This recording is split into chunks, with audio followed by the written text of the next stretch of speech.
Masih di Liputan Metropolis, pemirsa, seluruh kepala desa di Kabupaten Ogan Komering Ilir yang totalnya sebanyak 327 diingatkan oleh Kepala Kejaksaan Negeri Ogan Komering Ilir untuk mempergunakan dana desa sesuai peruntukan dan aturan serta tidak diselewengkan. Bapak dan Ibu, hadirin sekalian berbahagia. Kami mengucapkan Sebanyak 327 kepala desa dan lurah di Kabupaten Ogan Komering Ilir menerima surat keputusan Bupati Ogan Komering Ilir terkait lokasi dana desa tahun anggaran 2025.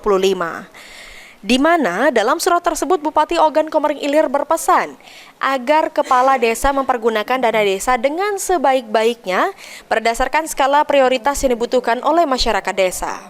Atas hal tersebut, Kepala Kejaksaan Negeri Ogan Komering Ilir Henry Hanafi juga mengingatkan kepala desa harus dipergunakan sesuai pertanggungjawaban dan aturan.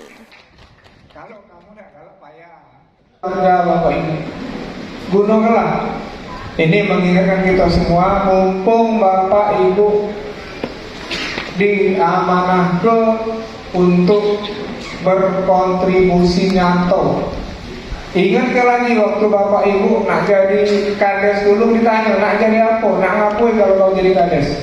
Jadi Pak Lurah nak apa mau menjadi lurah. Kejaksaan Negeri Ogan Komering Ilir sendiri siap memberikan bantuan hukum untuk pemerintah desa selama kepala desa menjalankan tugas sesuai tupoksinya. Namun, jika melanggar aturan bahkan terlibat penyalahgunaan kekuasaan akan ditindak sesuai peraturan perundang-undangan yang berlaku. Novan Wijaya, PAL TV.